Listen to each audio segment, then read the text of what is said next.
Good evening, everybody. Tumultuous weather here in southern Ontario.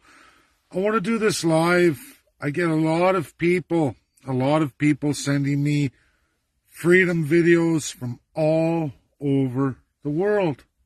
They articulate digital ID. They articulate all these things in government abuses through digital banking, digital ID, through 15-minute cities, all of these global agendas. And everybody, please wake up. Because there's a common theme here that resonates with me very, very well. I've been all over the world in every major academic institution. I'm going into New York in February. I might coincide that with the UN. I haven't determined that yet. I have all kinds of monumental things to do over the next couple months. It's going to be exciting. But folks, for the freedom movement and all these things highlighted by so many around the world and people saying, we need to do a worldwide movement. We've got to. Folks, it's not a worldwide problem. It isn't. A majority of the world, it is a problem. Do you know that every single group movement, number one joining factor is that A, we're talking about kingdoms, B, complete monarchies, and C, unitaries. Three things that all these speakers have in common. They're all from countries, again, I'm going to say it, there are kingdoms, or monarchies, or they're unitary states. It's a whopping majority of the world countries today. And folks, they've always been problematic. Always. Canada will forever slide. Always, forever, and a day. Just like all the other kingdom states in the UN, or those not even recognized. There's not very many. But all of them. I can hear the accents. Hello, I'm going to tell you about the freedom movement. And then you go on and on and on. And it goes right through most of the Commonwealth. Interesting. Commonwealth. What do they all have in common?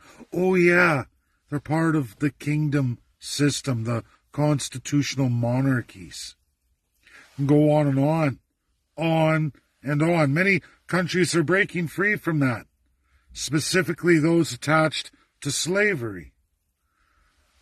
Those attached with the first peoples who were subjugated to the point of savagery, defined savage people. And all these people who talk about all these abuses of government, they're not wrong. They're right.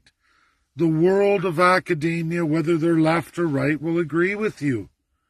But folks, there are countries that go through all the same things that are regulated for and by the people. What are people? Well, they're citizens enshrined constitutionally to run the government. The government serves the people, and it's at the highest laws of those countries that the people have the power. They have the power. And they're armed often in those countries. Again, a super minority.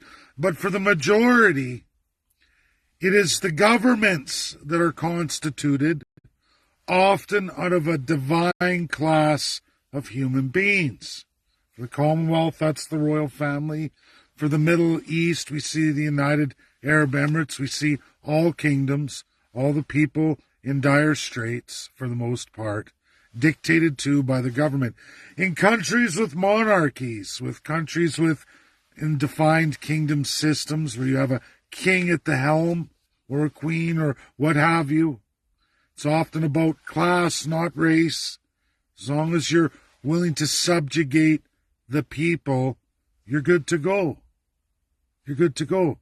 The only equality is equality of that first class, who will use and develop every agenda, as they always have, to remove all the rights and freedoms of the subjects. I can tell Canadians, none of this stuff is new. Technology changes, government uses it to its divine advantage. In the 80s, Brian Mulroney made it forever and a day the complete removal of parental rights. The government is in charge of parental rights. They're in charge. Brian Mulroney did that. Conservative. And go on to Jean Chrétien, who removed us from ever appealing to the International Court of Justice. He removed us forever and a day.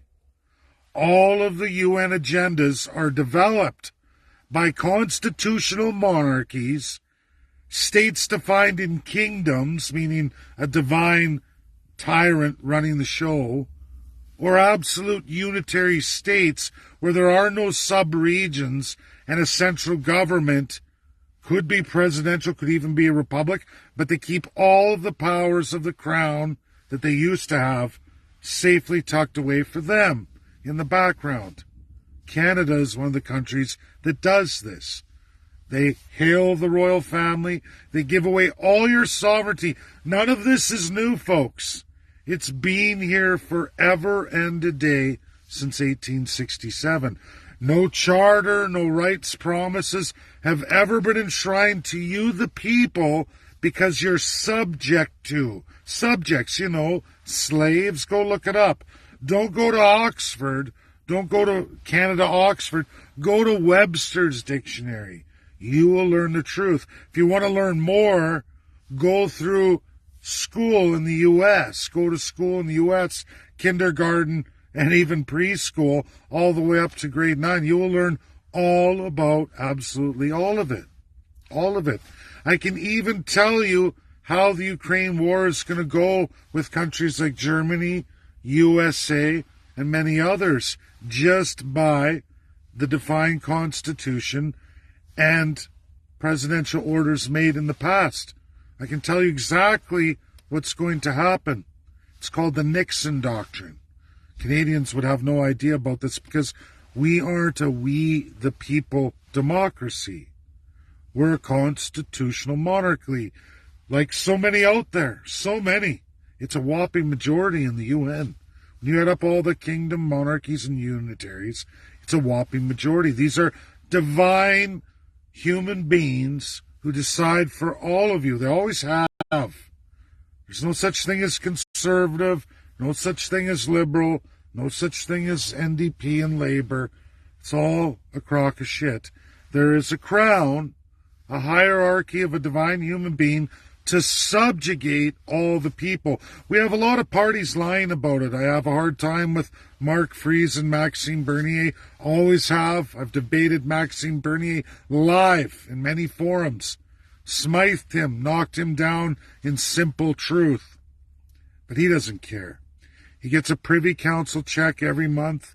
He has no interest in any real freedoms. That's all a show, a stage. Blame the UN, even though Canada, like all monarchies, kingdoms, and unitaries, are the cancer of the UN. That's a fact. You can look at where all these agendas and non-binding international laws applied in Canada come from. They come from the monarchies, the unitaries, and the absolute dictatorships through kingdomship. That's reality, folks. We can pretend it's not true, but it is. You will never have any real true rights and freedoms that is in your control as the people. You'll never have it. Things like I just listed that so many people in these convoys and protests and movements list, you'll never ever get any of it because it's not defined powers for you in Canada's Constitution. Remember, you're not people, you're subjects, born or immigrated. When you're immigrated, you swear that oath and you agree to that. You bend the knee, you take a lower class position in life. If you do really well, you can get to second class. If you kiss ass to the crown and wish to subjugate people underneath you, you'll graduate to the first class. Not by your skill set, not by your talents, but by your ability to lie, cheat, steal, rape, pillage, plunder, murder, genocide, and you're good to go. All you have to do, be one with the crown. Be one with the crown. You do that, you put the crown on your head, and everything will be delightful for you. You don't have to have any skills, don't have to have any qualifications, don't even need a fancy education. All you have to do is hate on the fellow man. Put them down. Subjugate. And in the case of First Peoples, you're to be the savage peoples. To be forced to assimilate, becoming subjects yourselves, or forever oppressed and crushed until you exist no more. That is Canada, folks. It will always be that way. For all kingdoms, constitutional monarchies, or not even codified monarchies, kingdoms and unitaries, it will always be that way. All the things people talk about, global agendas, it's your divine first class in its effort to forever and always subjugate you, crush you, rape, pillage, plunder. It's a 950-year-old story. It isn't ever going to change. And I can tell you in the unitary Europe, where all wars come from, all the worst human atrocities hail from Europe, EU. Do you know what they're talking about this week in academia? From all the constitutional monarchies and kingdoms, some stupid bitch, a doctorate from a kingdom under a crown, paid by a crown. They're attempting now to constitutionally codify cities as states. Cities as states. Taking federalism to a new level where the city and its subject population will start writing the laws of the land. Goodbye, farmers. Goodbye, rural life. You will be lowest on the tier, liquidated. Did you like what we saw in the Netherlands? The Dutch and the king saying, take their land, throw the farmers off, it's mine. I say it, Parliament sworn to obey me, they enacted it, they did it. And there's nothing anyone can do about it because the military, the police, and the justice system are sworn to the monarchy. They will always do well, they'll always be paid well to repress, oppress, and destroy anyone who threatens that hierarchy, pyramid scheme system. There's no freedom movement in any monarchy, any kingdom, or any unitary until it's we the people in real constitutionalism. That's what our party is doing. That is our platform. Legally, the legal path right here in Canada. I can't save the world. It's tough enough just to change Canada. And we're going to see. We're going to run it. It's a great expense. We're going to do it. We're going to build the 338 Canadians and First Peoples alike. And we're going to attempt to destroy that system right here in Canada. That's the movement you need to get behind if you want any salvation, because there is not and ever going to be salvation for anybody in any monarchical system, any kingdom system, or any unitary. Ever. Never has been, never will be. They're winning in the world. They're becoming more autocratic. These things people complain about seem to be flourishing in the States. Nobody's having any issues with that. Wonder why that is. Why are they flourishing in Russia in the face of everything? Why? Why are those two federalism flourishing when everybody else isn't? Because it's a we the people codified system. We the people. Rules of governance, how to govern, and accountability. They've got it regionally. No one ever talks about regional constitutionalism, the design of the United States or the design of Russian Federation today. Nobody likes to talk about it. How did these two countries get so powerful? Because it was empowerment of the people. and writing these rules and constituting it. Governing systems are a whole nother topic. But at fundamentals, in real civics, in real human rights, and in real empowerment of the people, it begins with we the people constitutionalism. That does not exist in Canada. It never has been. Why you go to the government to beg for your rights, have it changed, always to always be facing, we're splitting the vote. I want this dictator to dictate over me. I want this divine human being to subjugate me. That is a mental case. That is a serious case of superior institutionalization for a class of people over the many. A sheeple system, worst of the worst. Oldest, most refined, very powerful today. Probably more powerful than it was. Look at the drastic deficits and debt.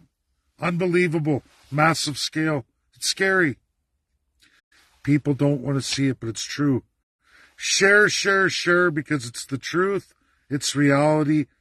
And we have to move on from the crazy notion that somehow you're ever going to get any equality, ever treatment of fair representation in any way, shape, or form in a class-structured hierarchy under a monarchy, a kingdom, or a unitary. You're beating your head against a brick wall, and eventually your skull's going to crack. That's reality. There's no hope for any future for the children of today. In all these ideas people have, you're never going to get what you want as long as you remain a subject. A subject. That's the truth. People don't like to hear it, but it's fundamental truth. That's my video. Share. Bye now.